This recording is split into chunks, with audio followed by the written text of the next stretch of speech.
Okay. So you can now see the screen. So first thing that we need to set, no, when we work with GIS softwares again is to set the projection. So how do we do that? There is a small icon that you can find on the lower right portion of the screen.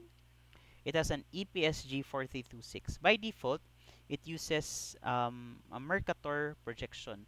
But to change that, left click this icon and then you can access the project properties. Okay? And then it should show in under the CRS tab. CRS is the coordinate reference system. And then along the coordinate reference systems, no, this must be blank, no, if you're doing it the first time. Kaya wala pa mo kayo na load because these are recently used, no.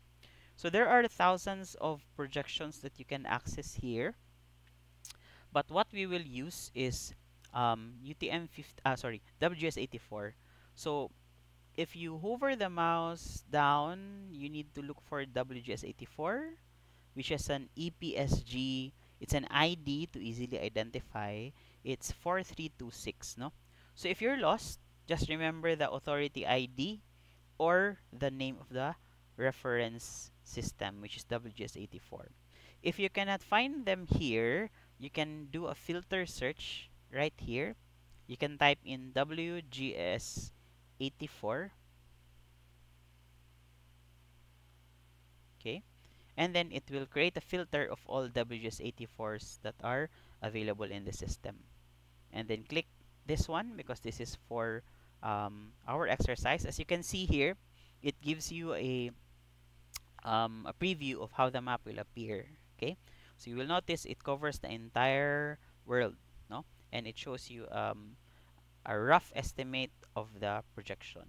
So we will use this one. Click apply and then OK. So our EPSG should now be 4326 as how you have selected it previously. Now, how do we add your base maps? No, so the general workflow here. No, I will go back to my slides. No, and then just show this. So the basic map generation workflow that we will use is that we've configured the CRS. That's the first step. Okay. Next, we will select a base map and verify that location. Of course, you need to be there, no, to verify it. Kung sakto ang na-load nga maps, di siya bali, di siya distorted. Then we will prepare a layout, no. That layout must have the 4 elements that we just discussed. Export the map, and then optional, we save the layout for future projects. So we will do this part, no, as a way of starting our GIS project. So go back to your QGIS software, and then the first thing that everyone can use is we can use a web application. We call this as Open Layers plugin. Now, hold your horses. If you don't have this, don't worry, no? Okay, not every time that you've installed it, this appears. No, kay usahay, depende gina siya sa imong account nga gigamit. So if it does not appear here, go over plugins, then go manage and install plugins. It will take a time to identify what are the plugins in your software, no? And then click all to show if what is available in your system. You can do a quick search, open layers. If it's already installed, it should be um, visible. But if it's not visible, you can click not installed, and then you can check here what you can install. Just click install plugin, wait for it to load, and then it's now usable. Okay, so that's just the workaround if it doesn't appear under plugins, no. So we close. Okay, so this is the basic, no, basic thing when we load maps. So go over web open layers plugin. If it doesn't appear here, sometimes your software will install it um, somewhere under raster.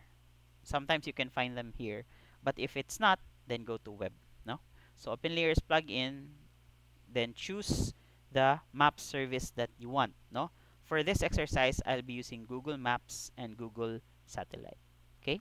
Once you left click that, it will take a time to load, no? You will see the progress bar here in the lower end, and it will try to load the map. If it successfully loads the map, you will see um, just like how you load the Google Maps, no? You will see the layer there.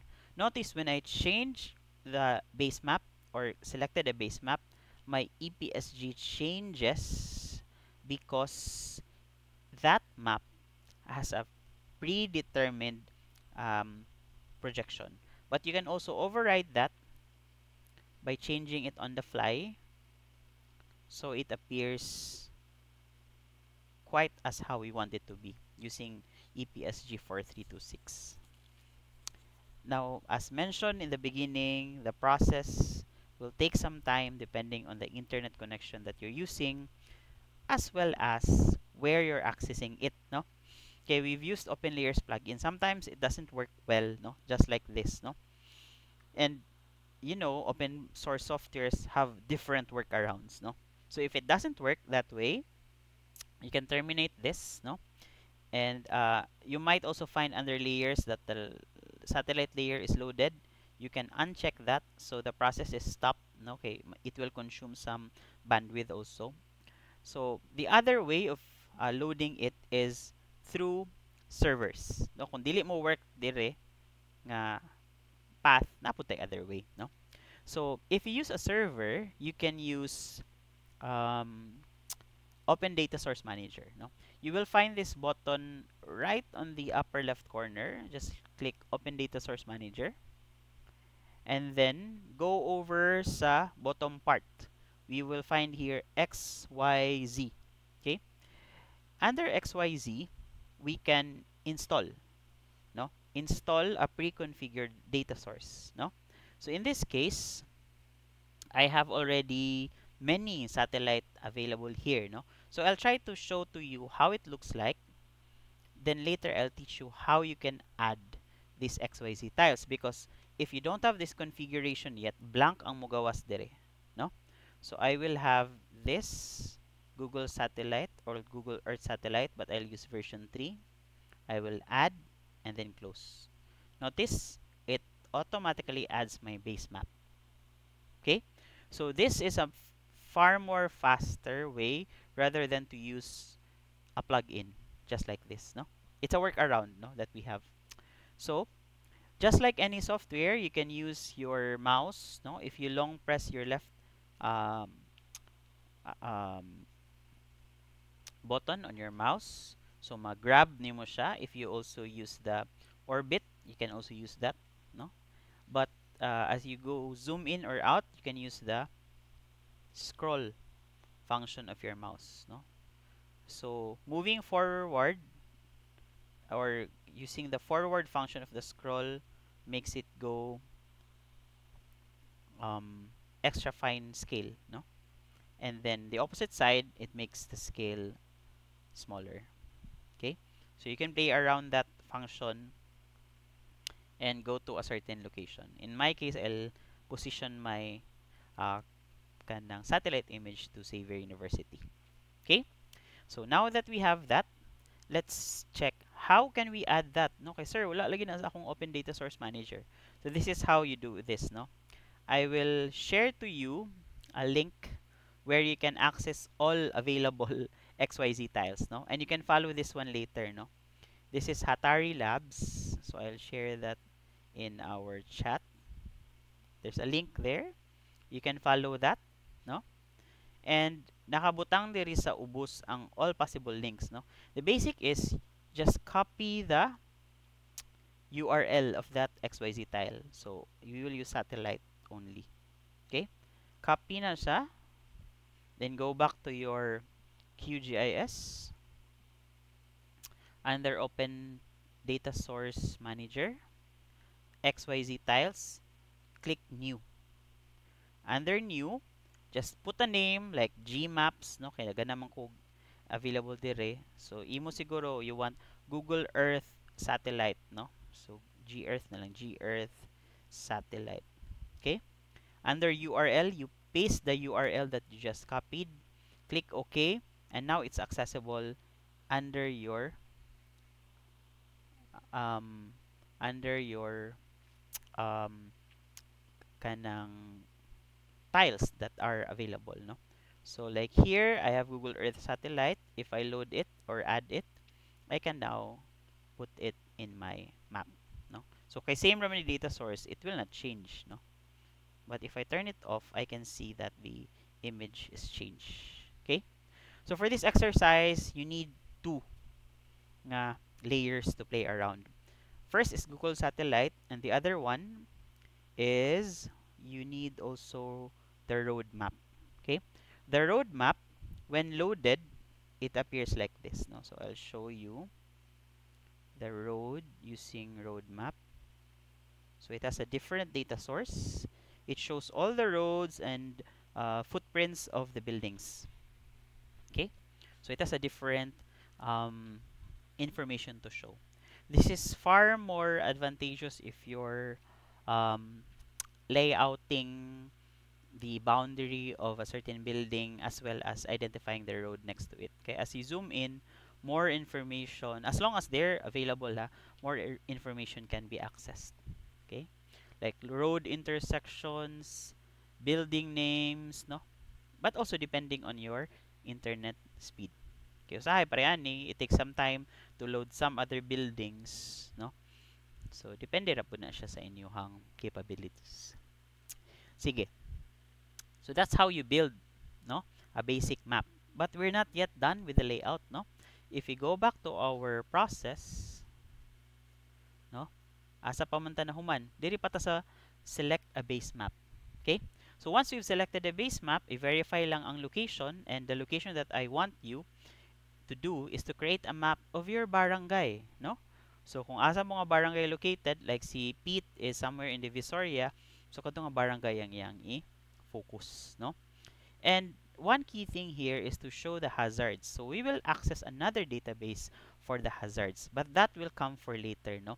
Ato sang i-process karon is we need to prepare a layout, okay? So the layout, going back to our QGIS, we need to load a map first para na atay guide. Okay? So I've loaded here Google Earth Satellite, and then we will create a layout. A layout is how it will appear when the map is printed, no? Kaya kaning naa diri nga map view is only data view. That's all the data that can be fit in a map, but we need to lay out the map for it to appear like a map when printed, no? So go under project, then choose here new print layout. Okay? Because wala pa man kay layout nga existing, new pagid siya, no? So new print layout, click that, and then a window will appear asking you what should be a unique print layout title. Okay? So for this one, I'll input MGP12 space lab exercise number 1. Okay? So it's up to you to name it, but I want it kay mas organized ko nga tao, no? Nagig ko subject then title. Okay? So I'll place there the title, press OK. And then another window will appear. Okay? There should be another window. Okay, kung wala na siya gi-appear, that would mean nga your installation is incorrect. So you have to reinstall. Okay? So the layout window will appear, and so we start configuring the map. First, check the paper size. Okay, di ta kakasayop usahay, di ta kabalo sa paper size. So any map that we produce kay wrong ang iyahang configuration. So we can check under print layout. So go to layout and then go to printer page setup to configure the paper size. So the paper size that we will use will be A4. So change that to A4. And then the first map that we will produce would be portrait. Okay? Press OK. Okay? And then you will notice, sir, di palagi ga-change, no? Kay kani nga map is pre-configured, no? Ang portrait will appear if you add a page. So if we add a page, let me check asa ganitong add page.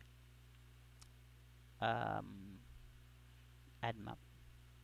Ay, sorry. Not add map. Sa ganitong page, ha.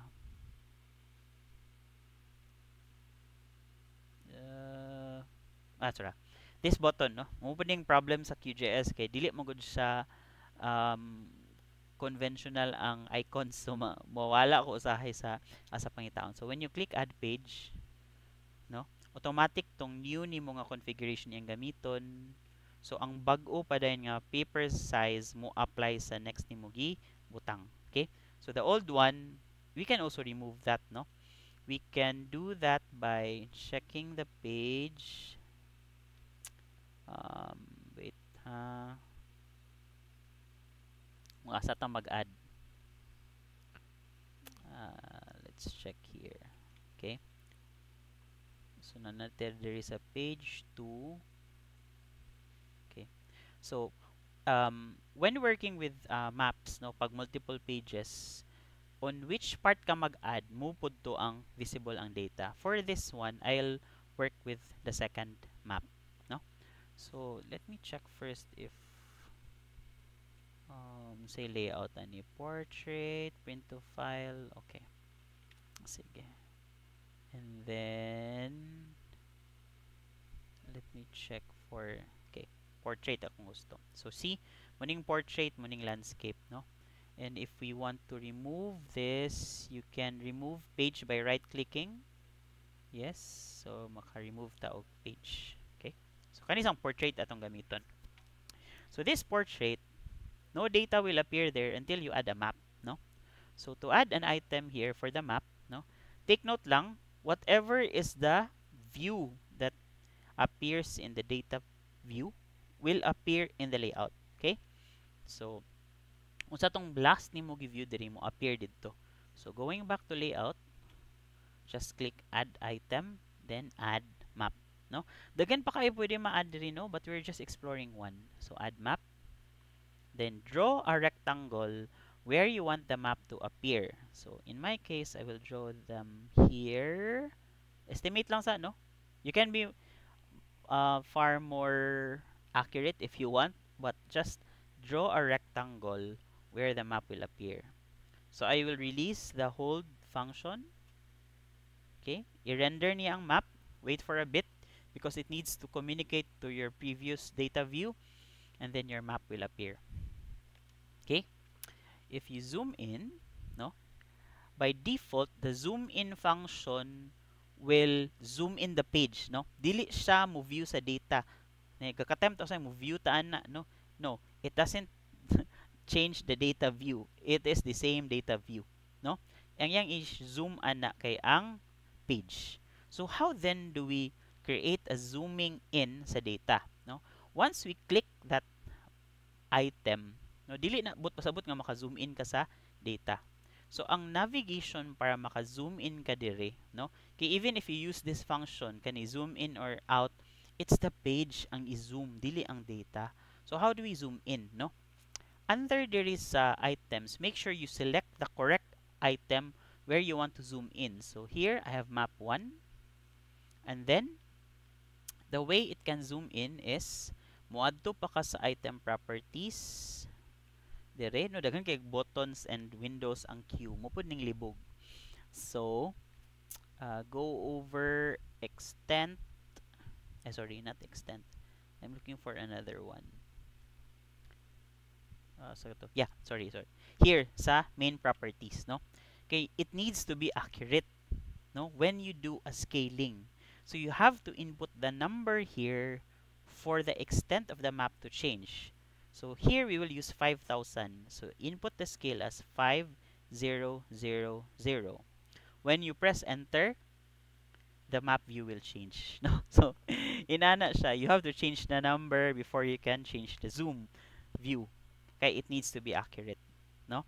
In other softwares, you can like fly on one change the extent. Well, you can also do that here, no? But mas better if number imong input para dili mabungkag ang imong scale, no? So here, I'm so sure that what appears here as data is 1:5,000. Okay? So di na ka maglibog ana kung unsay scale kay nag-input man kag scale, no? Next element, no? Going back to our previously discussed items, we have the title, no? So the title is just a text. So ang text na to is a different item, no? So the title can be found here under add item and then add label. Okay? So in QGIS, it doesn't differentiate a title from a text. It is just called a label, no? But in ArcGIS, you can add both separately. You can add a title, you can also add a text. Pero dire, same lang. Add label. Okay? So you can put the label here. Okay?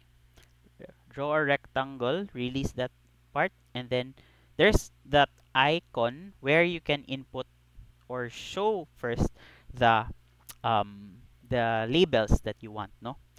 Again, in most first time users, you will be tempted to double click then dito ka mag-input. No. Sa QGIS, you cannot input directly here. You have to input it on the right side. Okay? So there is a main properties. You see there the word lorem ipsum. It's Greek for I need to write something else here soon. So that's the part where you change that title. So for this exercise, we will add the title my first map.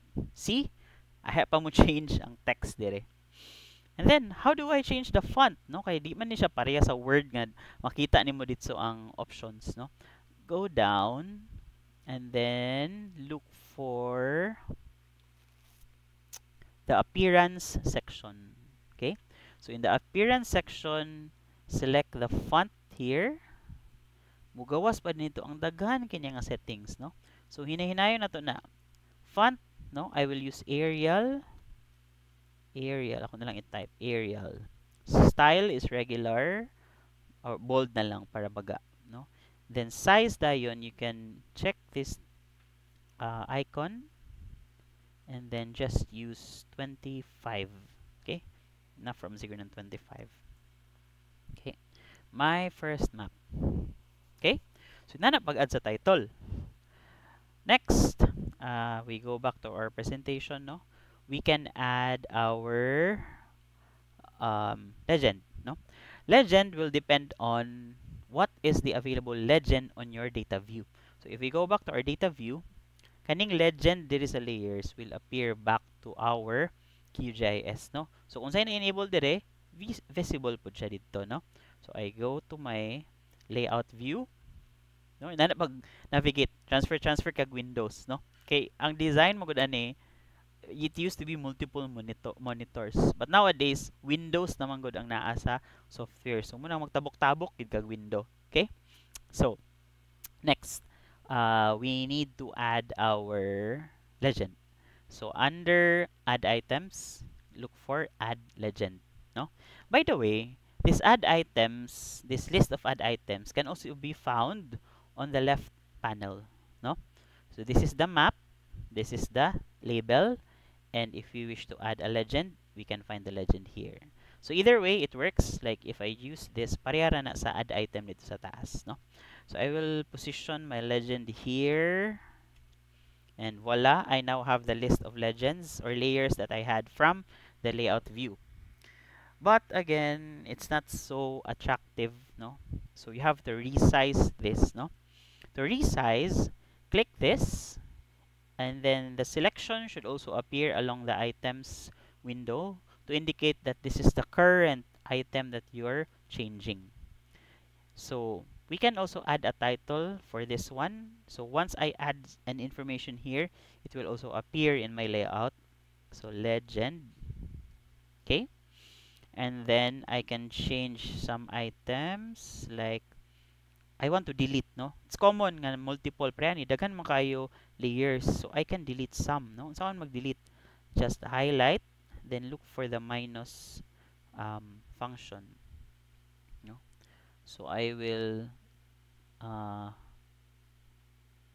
wait, Google Satellite. Hindi siya ma-enable.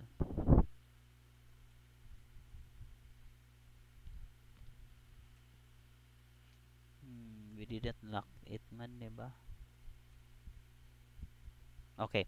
You have to enable pa or disable the auto update para mo ma-configure nimo ang list, no? So uncheck the auto update, click the layer that you don't want, no? Click minus, so mawala din na siya. So as I just need 1. So tanggalon ako ni dayon, yeah, kana lang siguro ng 2, not 1 but 2 di. So as it appears, whatever change I made here sa legend items, it will appear here, no? Then some repositioning lang siguro of that, no? So you will see there the legend. It doesn't appear like a real legend for now, kaya wala magid siya topology. Wala may line, wala may area, etc. So it appears like a list. Okay? So now that you have this as your first map, okay, we've satisfied already the basic information. For now, we have the title, we have the main map, and the legend. You can also add the north arrow, no? Daghang klase sa north arrow. That will be the last one that we'll add, no? So ang north arrow, it has already an icon here, add north arrow. And then just hover on the map where you want to place the north arrow. For mine, I'll put them here. Although it's a more like a very not so static, no, a location, but it will serve for now, no? So I've added the map north arrow here as an indicator of my north. And once you click this, actually, you can change the like the image of that north arrow, no? Dagan pa maagi dire nga mas mapulihan nimo na siya, but for now we will use this one. Later na ta mag-configure ana, no? So now you have the 4 elements in a map. To highlight, I have the map view or data view, I have the title, I have the north arrow, and the legend. This is what we want as a basic element of our maps. So what's left na dayon dire is to save this, no? So we save the map as our layout. Don't worry about the title of this map layout. Okay, we already did that earlier, no? But it will require you to save your GIS file, no? So in our case, I will save this with our class folder. So you might have lab exercise number 1. Okay? So my advice, for every lab exercise, create a folder. Kay daghan mo gud dag files i-generate, so para di siya ma-lost, no? So under lab exercise number 1, then here you also put the lab exercise title number 1. Okay? Save, and then it will ask you, no, want to publish this map on the web, no? So it is a new option of QGIS na automatic siya mag WebGIS, no? So ayaw lang sana i-consider for now. So click close, no? So na-save na lugar to imong map, pero wala pa ka nag-produce og printable version sa map, no? So balik ka didto para maka-produce na din ta og atong last na step ani, which is to export the map. Okay? So to export that map, go over layout. Then you have this option, export as image, SVG, and PDF. For now, we will explore PDF. So click export as PDF. Dayon mag-ask din siya og location. I've already identified the folder. That's why it's good that you've labeled that folder early on. Click save. And then it will ask some more things. But as a basic thing, just enable these two. Append your reference information and export RDF metadata. Then if you want to see the kanang exported map, you can click open file after exporting. Now you can enable that. But in my experience, no, QGIS is a foreign software, and if it's in Windows, ma-detect siya as a security threat because it crosses the firewall. So I don't enable this, no? Kay tingala ko ana before nga pag akong enable, mulag akong computer. kay magbalik-balik mo siya sa process nga sige siya create og PDF, then di siya i-allow sa Windows. So instead, I will just generate one, click save, and then I will look for that file over my Explorer. No, that's a workaround that I've learned so far with working with QGIS. No, kay daghan pagyapon siya bugs rather. So I will look for the file manually, and then I have now my map in PDF form. Okay, so na mo yung first map. Okay, so that map, because we've enabled some layers, no? Let me check if na ba ko'y layers dire.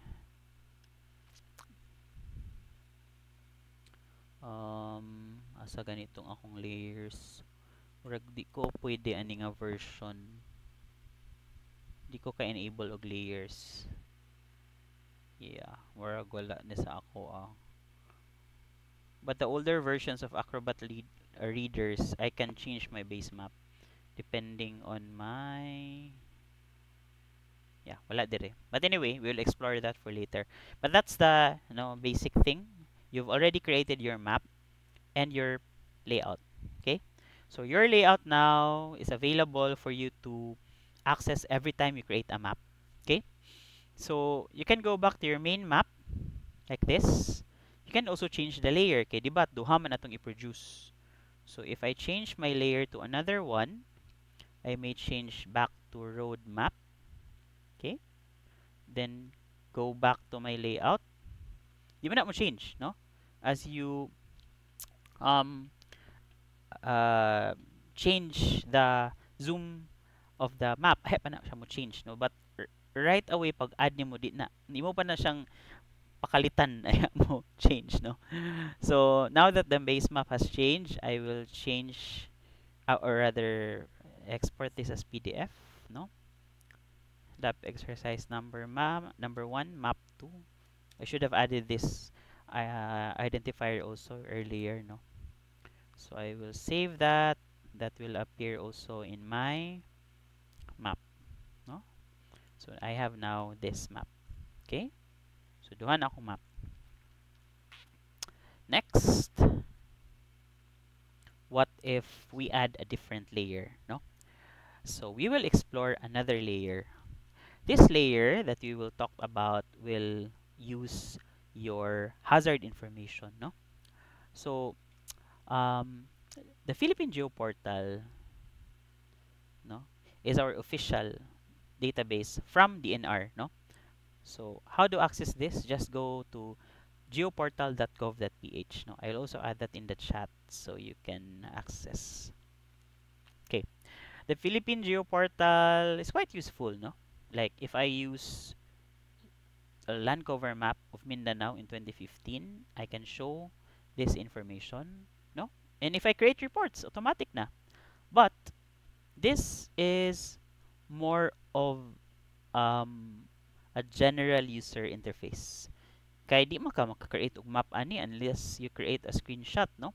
Although naapod siya function nga mag-export map, no? Let's try that. Export map, no? Dayon ang iyang i-generate is the current map that you enabled, no? Okay? And if we open that, ang itsura ana kay a very basic map. Okay? Walay legend, walay etc. No? So, medyo boring. No? Then, dili po siya magamit for most applications. No? You can also check this, download. No? Allow. Okay? Download. And then, this download function usually works with, no? Balikan lang na to. It works with kanang the legend, no? So pag download nako ang legend ang mugawas. So medyo boring sab na siya. So what is the option where we can interface this data back in QGIS, no? So the basic what do you call this process workflow can actually be found here, no? So click this menu icon, then go over resources. Then you can find here how to connect and consume the GeoPortal base map in QGIS desktop. Once you click that, na mo appear nga PDF, no? Kani nga PDF. This PDF has a workflow on how you can connect them, but the essence here is same ra gyapon sa atong gibuhat ganiha sa kadtong XYZ. You just need to copy this link and then create a connection using XYZ back in Q. So open data source manager XYZ new. Okay, and then you can access the GeoPortal from QGIS, no? So in my case, I already have that here as my WMS WMTS layer. So if I click this small arrow, I can see the same data that was visible in my GeoPortal. Okay, so all this list of data here can now be accessed in my server. Okay, so in particular, let's say we will work with flood. Okay, medyo taas lang siya. Flood, inundation, or flood, maybe flood hazard. Okay, so in your exercise, I also want you to use this version, flood hazard 1 is to 10,000. Okay, let's see when we load it. Double click lang. Okay, so it will take some time. Actually, it froze in my screen. No? Okay, essentially you're loading the entire database of the Philippines. So be careful. Okay, if your internet speed is quite slow, the entire screen will crash. Okay, so I now have my 1 is to 10,000 hazard map. Okay, so there's some error, but I will work around with this error. Of course, you're working with an online database, no? So it will take some time to load. Okay, ako lang ni remove kay it's appearing in multiple layers, no? So it seems that my data for Cagayan de Oro is not visible. Normally 1 is to 10,000 manggod is only found in Luzon. See? Nara diri ang 1 is to 10,000, no? So wala tayo for our area. Let's try another one. Maybe 1 is to 50,000. Okay? Better, I think. If we go to Cagayan de Oro. Okay. Now we don't have that. Sige, let's try another one. Depende mo sa area kay I did not specify which area you will work on, no? Kay barangay raman to. So go over the list of data that you have and see which ones have wala yung baha sa CDO. Wala lay data, sir. So we will work with an information that we have here. Lahi-lahi mo silang sources, good. Consolidated lang um sa DNR. So I think dili updated ilahang flood. No, we can turn this off. Let's try landslide. Okay, as far as I know, mas updated ang landslide. No. So landslide. This is again the entire database of the Philippines. See, mas updated ang landslide. So I now have landslide information of any part in the Philippines, no. Notice kani siya nga walay landslide kay walay color. Sa akong ma-remember, this is flood prone. So mo nitong wala na sulod gani as a layer, muning violet in the map. But this should show the flood prone areas, no. So what I now have is my landslide map, no? And again, if you want to produce a map, go over to layout. Let's try pakuratan be. Okay. Let's see if mulod siya.